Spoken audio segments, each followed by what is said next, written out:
The courtroom was unnervingly silent as 5-year-old Emily Carter stepped through the heavy wooden doors, her tiny hand clutching the leash of Rex, a German shepherd with a long, jagged scar running along his side. Every eye in the room followed the small girl as she made her way toward the witness stand, her movements hesitant but determined. Judge Mark Sullivan, a seasoned man with years of legal experience, leaned forward slightly, observing the child with a measured gaze.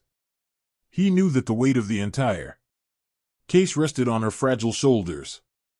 Emily was the sole witness to an attempted abduction, a case that, if won, could put a dangerous man behind bars for life. But there was one problem. Emily hadn't spoken a single word since the attack across the courtroom. Richard Hale sat at the defense table, his expression composed, even smug. A 45-year-old software engineer with an unassuming appearance. Hale had been arrested after an eyewitness placed him at the scene of Emily's attempted abduction, but his defense was solid: no physical evidence, no confession, and a witness who couldn't testify. His lawyer had already crafted a strategy that hinged on discrediting the traumatized child's ability to identify him. But then something happened as Emily settled onto the witness chair. Her green eyes met Richard Hiley's. Her small fingers trembled as they made a subtle movement, barely noticeable to the untrained eye. It was a silent signal, one she had learned over weeks of therapy. Only two beings in the room caught it: Rex and Judge Sullivan. Rex's reaction was immediate.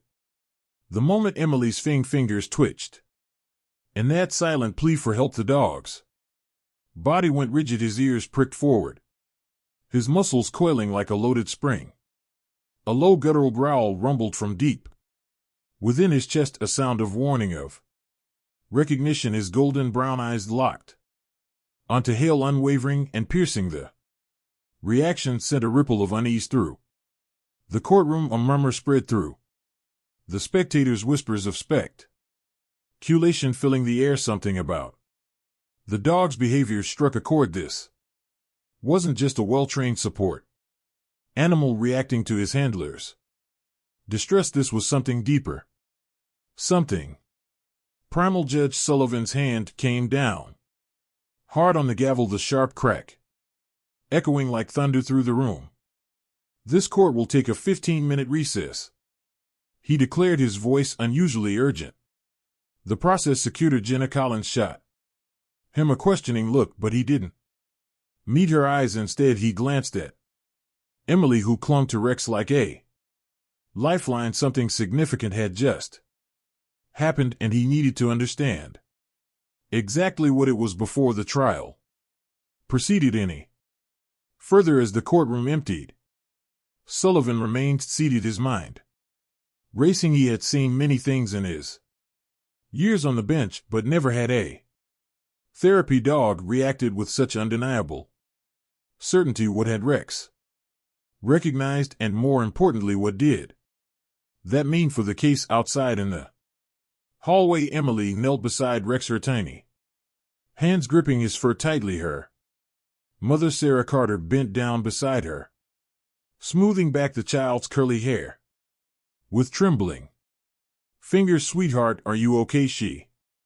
whispered. Emily didn't respond. She didn't need to. Her grip on Rex tightened, her small frame pressing into his side. Jack Monroe, the lead investigator on the case, watched from a few steps away, a grizzled FBI agent with decades of experience. Monroe had a gut instinct that had served him well over the years, and right now his gut told him that whatever just happened in that courtroom was a game changer. He stepped closer to Judge Sullivan. "Something spooked that dog," he murmured, his voice low. "I'd bet my badge he recognizes Hale from somewhere." Sullivan exhaled slowly, his sharp blue eyes narrowing. "Then we need to find out Where meanwhile, inside the defense's private room, Richard Hale sat across from his attorney Michael Graves. The moment they were alone, the smug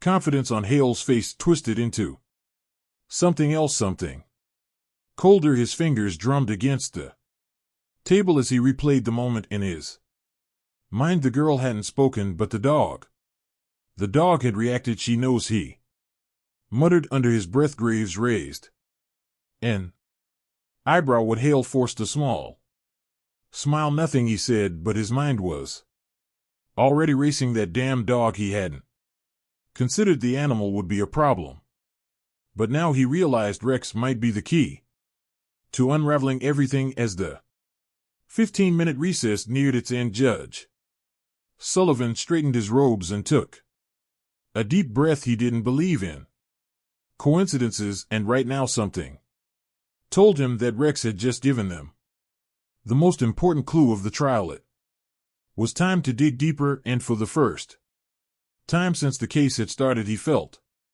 the tide shifting before the silence, before the courtroom, before the terror that stole her voice. Emily Carter was a vibrant chatterbox of a child at 5 years old. She was the kind of girl who filled a room with endless stories, her bright blue eyes gleaming with curiosity and mischief. She loved fairy tales, stuffed animals, and the way her mother read bedtime stories with different voices for each character. She had never known fear until that fateful afternoon. It had been a perfect spring day, the kind where the scent of blooming flowers drifted through the air and the warm sun painted golden streaks across the backyard. Sarah Carter had been watching her daughter from the kitchen window, a smile tugging at the corner of her lips as Emily twirled in the yard, her pink dress flaring like a dancer's. David Carter was due home in a few hours, and she had been debating whether to start dinner or wait for him. It should have been an ordinary afternoon. It should have been safe. At 3:42 p.m. Sarah's phone rang. It was her sister calling from out of state, and she stepped inside for what she thought would be a quick conversation. 4 minutes, that was all it took. When she returned to the yard, the gate stood ajar. A wave of cold terror shot through her veins. Her breath caught in her throat as she scanned the space where her daughter had been. Emily was still there, but she wasn't alone. A black van idled near the curb, its side door slightly open. A man knelt beside Emily, his smile unnervingly warm. "I have puppies in my van," he was saying, his voice smooth, practiced. "Special ones. They need a little girl to take care of them. Would you like to see?" Sarah's world seemed to slow, her instincts screaming before her mind could process what was happening. Her voice sliced through the air. "Emily." The man's head snapped up, his smile vanished, replaced by something sharp and calculating. In an instant he grabbed Emily's arm. Emily froze. She didn't scream, she didn't fight, she only stared at him with wide, unblinking eyes, as if some deep-rooted fear had locked her in place. Across the street, Martha Jenkins, a retired nurse walking her terrier, saw everything unfold. Her voice withered with age, but strong with conviction, rang out, "Hey, get away from that child." The man hesitated, his grip loosened for a fraction of a second. That was all it took. Emily yanked her arm free and bolted toward her mother. Sarah scooped her daughter into her arms just as the van's engine roared. The tires screamed, reached against the pavement as the vehicle sped away, leaving black streaks of rubber on the road. Sarah clutched Emily tightly, her heart pounding against her ribs, but Emily didn't cry. She didn't say a word. She only buried her face into her mother's shoulder and trembled. The police arrived within minutes. Detective Jack Monroe, a seasoned investigator from the FBI's Child Abduction Task Force, took immediate control of the scene, his graying hair and sharp brown eyes spoke of years spent chasing shadows, searching for missing children who were often never found. He had seen this pattern before. Too many times he fits the profile. Monroe muttered, flipping through a worn notebook. 4 children have disappeared in the last 18 months, all approached near their homes, all lured by promises of puppies. His partner, Agent Lisa Grant, knelt beside Emily, her voice gentle but firm. Sweetheart, do you remember what the man looked like? Silence. Sarah brushed Emily's hair back, her hands trembling. Honey, it's okay, you're safe. Now can you tell the nice officer what he looked like? Emily's small hands gripped her mother's sweater tightly, but she didn't speak. She didn't nod. She didn't shake her head. It was as if someone had flipped a switch, shutting her voice off completely. She hasn't said a word since I picked her up, Sarah whispered, fear creeping into her voice. She just won't talk. Agent Grant exchanged the look with Monroe. Selective mutism, she murmured. A trauma response. Monroe sighed, rubbing his temple. Without a statement. We don't have much. The description is vague. A man, a black van. It could be anyone. Martha Jenkins, who had witnessed the abduction attempt, stepped forward. I got part of the license plate, she said firmly. The first 3 letters Y. KZ. Monroe's gaze snapped to her. That's something. Sarah, still clutching Emily, felt a surge of helplessness. Her daughter, once so full of life, had retreated into herself, and in the days that followed it only got worse. Emily stopped playing. She stopped drawing. She refused to leave the house, flinching at the sight of passing cars. She barely slept, and when she did, her nights were filled with silent nightmares, her small body thrashing against invisible threats. Her screams never came, only gasps of terror that woke her parents in the dead of night. Sarah and David tried everything. Story time, favorite foods, her beloved stuffed bunny. Nothing worked. The child they knew was slipping further and further away. One evening, Sarah sat across from David at the kitchen table, her eyes hollow from exhaustion. The therapist recommended a support animal, she said quietly. A therapy dog. David ran tired hand through his hair. You really think that'll help? I don't know, Sarah admitted, but I'm willing to try anything. Neither of them could have known how much that decision would change everything, because while Emily had lost her voice, there was someone who could still hear her, and his name was Rex. The air inside Dr. Laura Bennett's animal rehabilitation center was thick with the scent of antiseptic and the earthy musk of fur. The room was quiet except for the rhythmic ticking of the clock and the occasional scratch of claws against the tiled floor on a large orthopedic bed.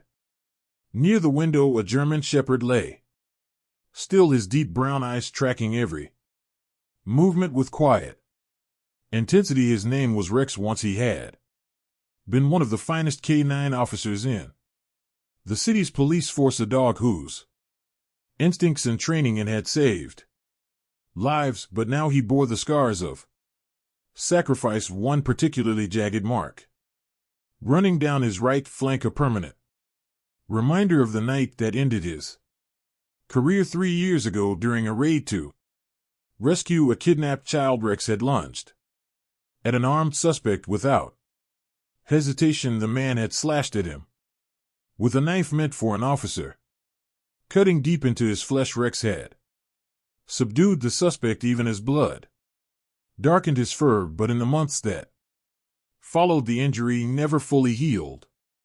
His mobility was affected, and the department, strapped for funds, made the difficult decision to retire him. He had been placed on a euthanasia list, deemed unfit for service. That was before Laura stepped in.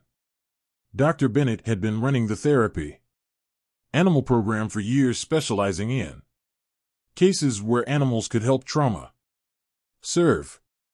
Ayers when she heard about Rex's case she fought to adopt him, convinced that his sharp mind and unwavering loyalty still had value, and now she was about to test that belief. Sarah Carter sat nervously in a chair, her fingers gripping the fabric of her skirt. Emily stood behind her, peeking out from behind her mother's shoulder. The little girl had refused to speak since the incident 2 weeks ago, and though she had attended therapy, nothing had coaxed a word from her. Laura knelt to Emily's level, her voice gentle. Hi, Emily.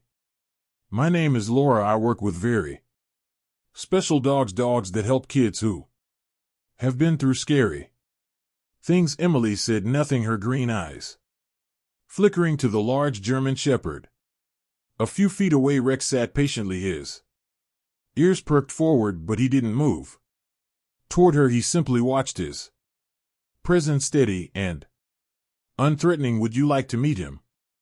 Laura asked. The little girl didn't answer, but she didn't run either. That was a start. Sarah smoothed her daughter's hair. He's a very nice dog, sweetheart. He used to be a police dog, just like the ones in your storybooks.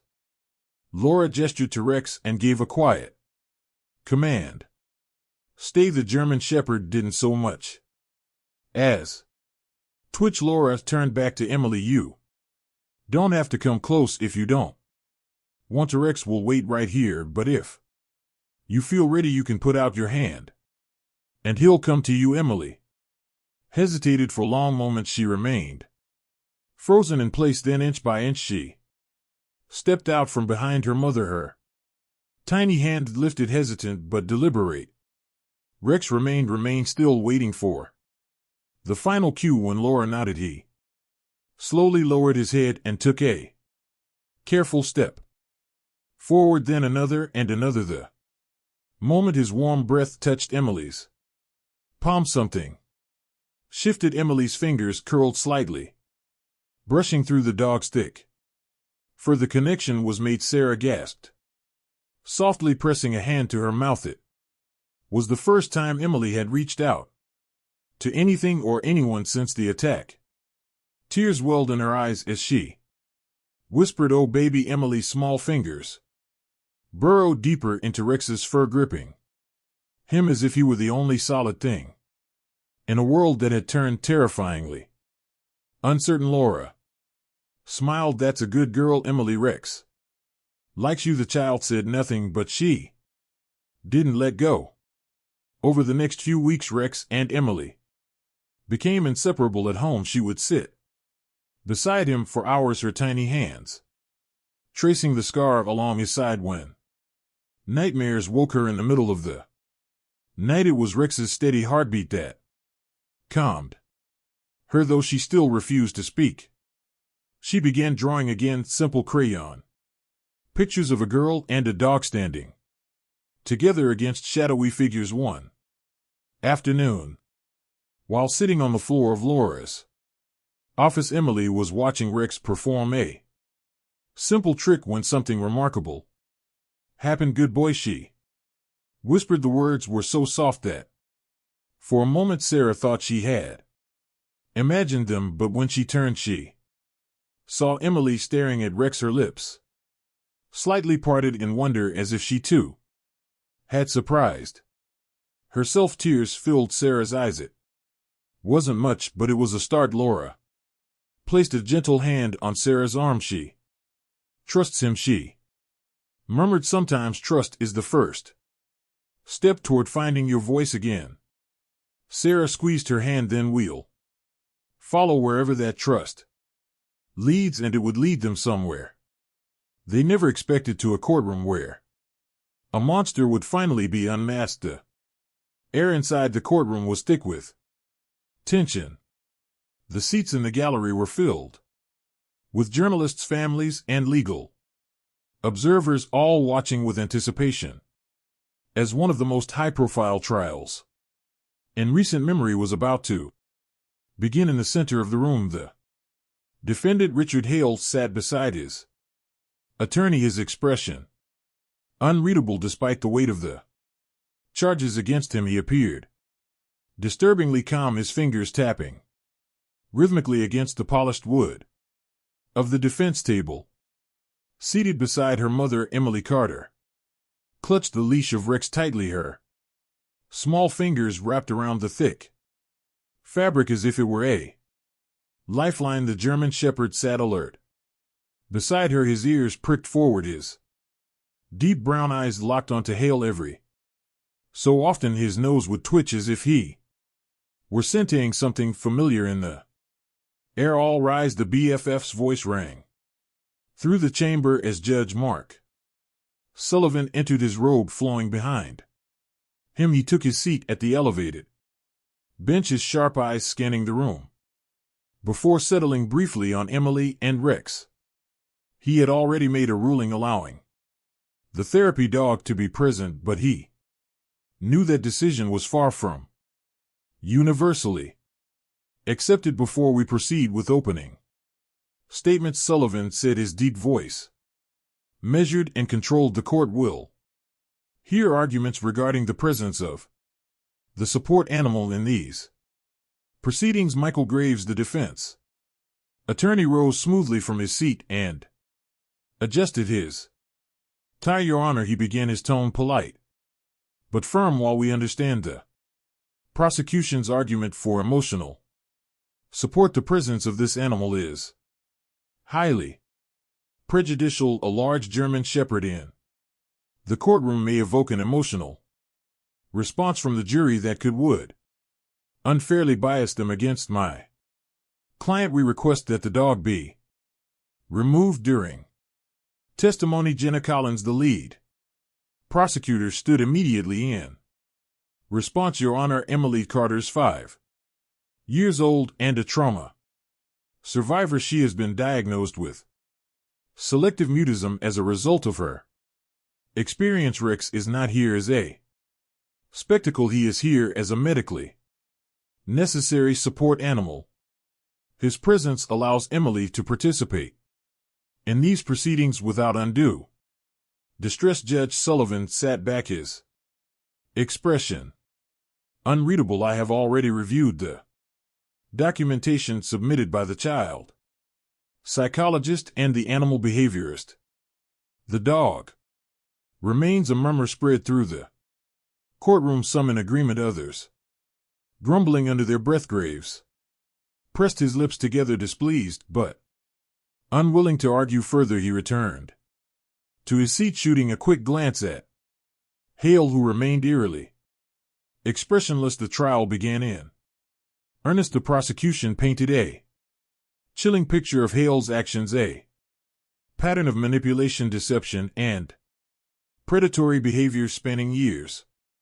Witnesses were called, including the elderly neighbor Martha Jenkins, who recounted the terrifying moment she saw Hale trying to lure Emily into his van. Her voice trembled as she described the way he had grabbed the child's arm before fleeing. When confronted, Emily sat silently through it, all her small frame dwarfed by the large wooden chair. Her fingers occasionally flexed around the leash, but she never let go. Whenever the tension became too much, she would look down at Rex, who remained perfectly still, his quiet presence grounding her. Then it was time for her testimony. A hush fell over the courtroom as Emily was gently led to the witness stand. Sarah Carter walked with her protective gaze never leaving her daughter. She helped Emily into the seat before stepping away, though her every muscle was taut with the desire to scoop her daughter into her arms and take her far from this place. Jenna Collins approached carefully, her demeanor soft and warm. Hi, Emily, she said with a gentle smile. I know this is a little scary, but remember, you don't have to say anything. You don't want to, you can just nod or shake your head if you feel more comfortable, and if you ever need a break, you can let us know. Emily didn't look at her. Her gaze was fixed on the table, her breathing Shallow, but then, as if sensing her unease, Rex pressed his body lightly against her leg. She reached down and gripped a handful of his fur. Slowly she nodded. Good, Jenna said, keeping her voice light. Emily, can you tell us who was with you in your yard that day? Emily hesitated. She didn't lift her head, but after a long moment she slowly raised her arm and pointed directly at Richard Hale. The defendant's expression didn't change, but something flickered in his eyes, a brief involuntary tightening of his jaw. Graves immediately stood. Objection. The child has been repeatedly shown images of my client prior to trial. This identification is unreliable. Judge Sullivan held up a hand. Overruled. The jury will determine the credibility of the witness. Jenna continued. Emily, did this man say anything to you that day? The child didn't speak. Instead, she made a small movement with her hand, a subtle sign. It was the same signal she had given before, the one that Rex understood. The German Shepherd responded instantly. His ears snapped forward, his muscles tensed, and a deep guttural growl rumbled from his chest. It wasn't aggressive, it was a warning. The reaction sent a shock wave through the courtroom. Even Judge Su sat forward, his brow furrowed. Graves stood again, this time more urgently. Your Honor, I object. This is theatric. But Sullivan wasn't listening. He was watching Rex. The dog had gone utterly still, his entire focus locked onto Hale, as if recognizing a scent only he could perceive. It was the same reaction he had when Emily first saw Hale, the same instinct, response. A thought struck Sullivan. Then he turned to Jenna. Miss Collins, he said, his voice carefully measured, has this animal had any prior interaction with the defendant? Jenna hesitated. Not to my knowledge, Your Honor. Sullivan turned to the defense table. Mr. Hale, have you encountered this dog before? For the first time, Hale showed real emotion. His fingers, which had been tapping so calmly earlier, now clenched into a fist. He remained silent. Then Jenna's eyes widened as a sudden realization hit her. She turned to her co-counsel and whispered something quickly. A second later, a member of the prosecution team rushed out of the courtroom. What is going on? Graves demanded, his patience thinning. Jenna straightened, her expression unreadable. Your Honor, I request a short recess.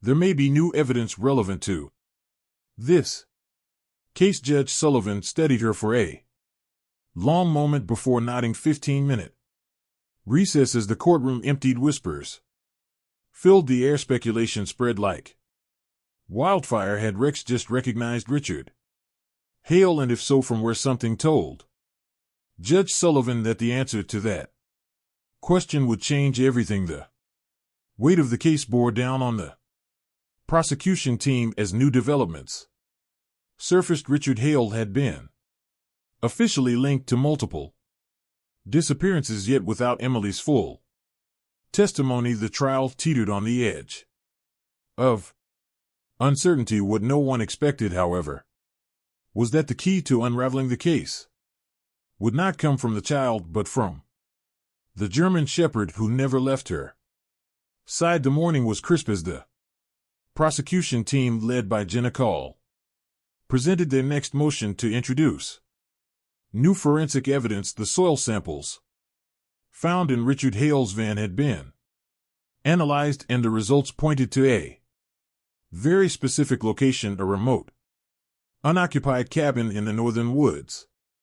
Detective Jack Monroe, having worked on similar cases for decades, knew what this could mean. Your Honor, Collins addressed Judge Sullivan, we request a 24-hour recess to follow up on a crucial lead. We believe this evidence may provide the final piece needed to close this case. Michael Graves, Hale's defense attorney, immediately objected. Your Honor, this is nothing more than a delay tactic. My client has already been through extensive questioning, and there is no solid evidence tying him to this so-called cabin. Soil samples are circumstantial at best. Judge Sullivan's stern gaze silenced Graves' motion. Granted, he ruled.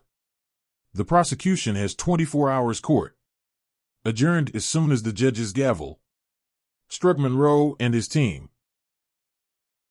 mobilized. Rex, Emily's ever-watchful protector, was brought along for the operation. His reaction to Hale had been unmistakable. Perhaps he could sense something that human eyes had missed. The search team arrived at the desolate cabin by early afternoon. The place was eerily silent, the surrounding trees whispering with the wind. A thick layer of dust covered the porch, yet faint footprints leading toward the back door suggested recent activity. Rex was the first to react as soon as they approached the cabin. The dog's ears perked, his nose twitching with keen intensity, his body stiffened, tail taut, erect, muscles poised like a coiled spring. He let out a low growl, pacing anxiously at the threshold. This place is wrong, Monroe murmured. Rex knows something's here. The team proceeded cautiously, weapons drawn.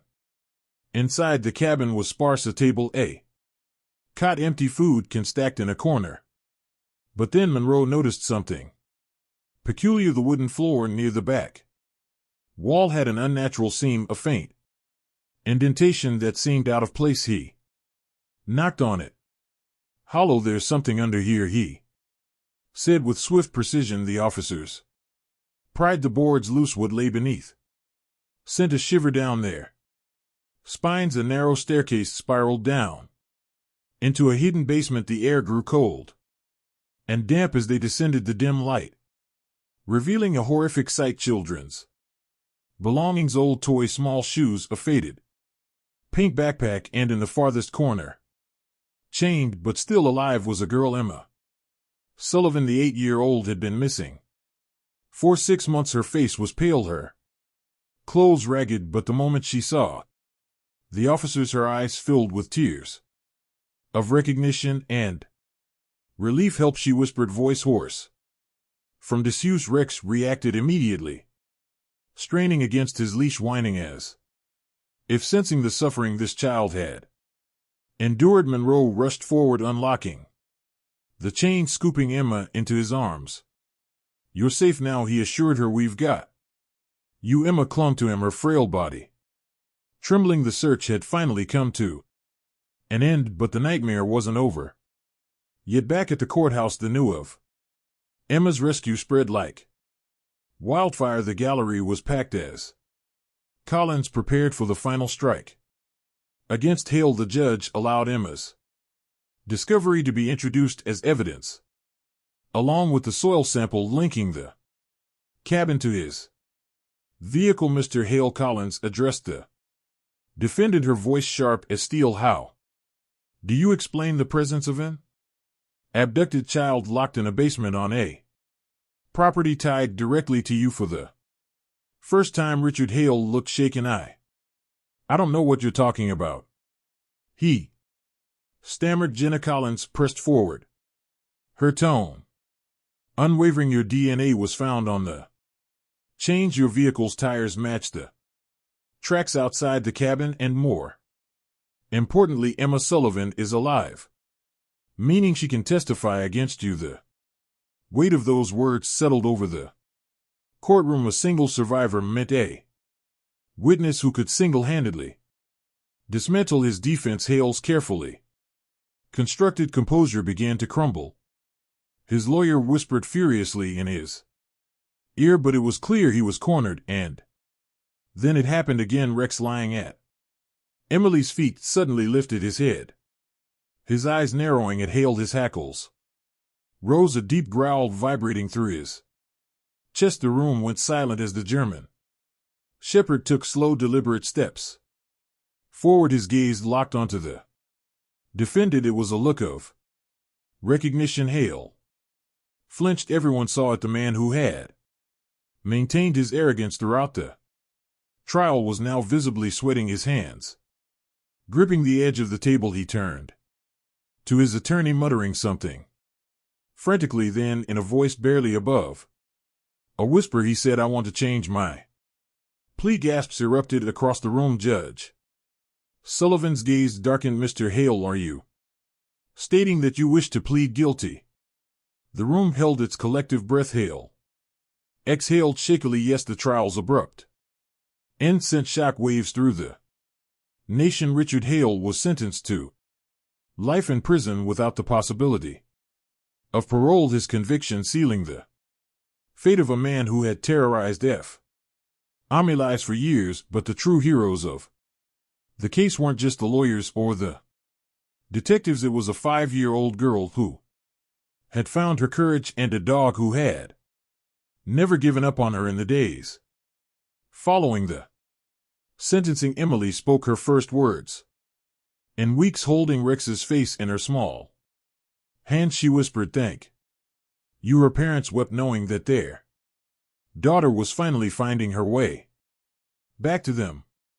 And as Rex wagged his tail, nuzzling her gently, it was clear some bonds were unbreakable. No matter how dark the world became, there would always be those willing to stand against the darkness, even if they walked on 4 legs.